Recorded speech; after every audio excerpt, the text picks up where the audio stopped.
حدیث کې دا راځي چې څوک په پیغمبر صلی الله علیه وسلم باندې یو پیر درود ووایي الله پرې لس رحمتونه راوړي. یو حدیث کې دا راځي چې جبریل علیه السلام خیری وکړي چې ذلیل او خوار دي شي هغه سړی چې د چا په مخ کې ستا تذکره کېږي او هغه په تا درود ونه وایي پیغمبر صلی الله علیه وسلم پې آمین وایي. اوس خو درود وایي که صلی الله علیه وسلم خیری جبریل وکړي امین پې پیغمبر صلی الله علیه وسلم وایي. یو حدیث کې دا راځي چې د ټولو نه اوچت بخیل هغه دی چې د هغه سره خوا کې زما تذکره وشي او په ما باندې درود ونه.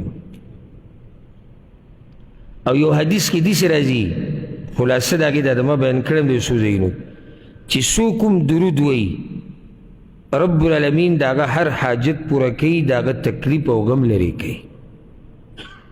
په دې درودو باندې جبه لمده ساتئ هر وخت الله رب العزت به ته هر قسمه مسله اسانه کړي.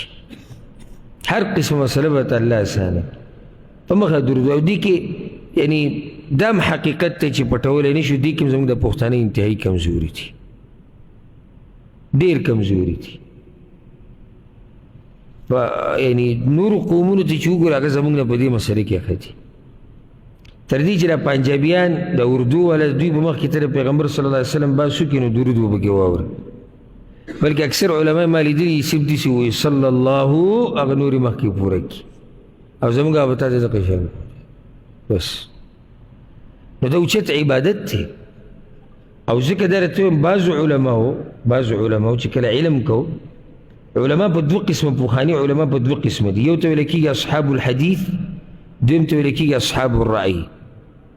پخواني علما دوه قسمه د سلفو په وخت کې وداسې یو هغه علماو چې په هغوی باندې رای غالبه وه رای یعنی چې کله به درس کوو بیان به کوو کتاب وضاحت به کوو نو دقه به وي دې کې زموږ رای دا ده او دې کې د پلاني رای دا ده او دې کې د پلاني رای دا ده. دوی ته اصحاب الرأی ویل کېږي رای والا. دوی به داسې دلیل ته ډېر نه کوي تو قرآن او حدیث ته خو د څه سره کار دی رای سره کار. دویم چې کوم مشهور یعنی اتجاه وه هغو ته اصحاب الحدیث ویل کېږي. هغوی به ترجیح دلیل له ورکوله په مخه به دا دلیلونه قرآن او حدیث نه ذکر کول.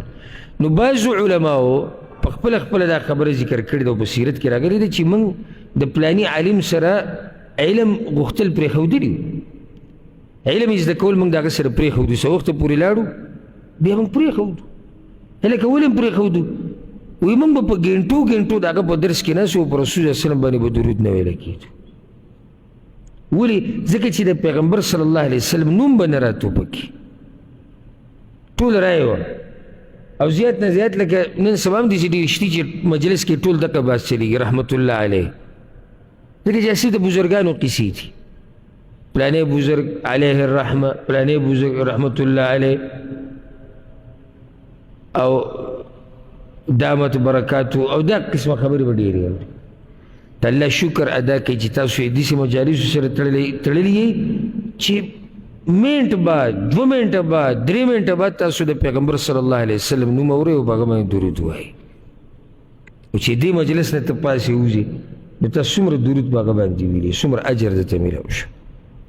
په دې د الله شکر ادا کوو او په مخه روزانه ورد ته جوړ کړه. ورد کله هم ځان له ناستې که نه درود وایه جومات کې ناستې درود وایه کور کې ناستې درود وایه ګاډي کې روانې چې ته ځان له درود وایه. الله به دې هره مسله حل کړي او د نه مخکې الله به دله اجرونه درکړي او الله به درنه راضي شي.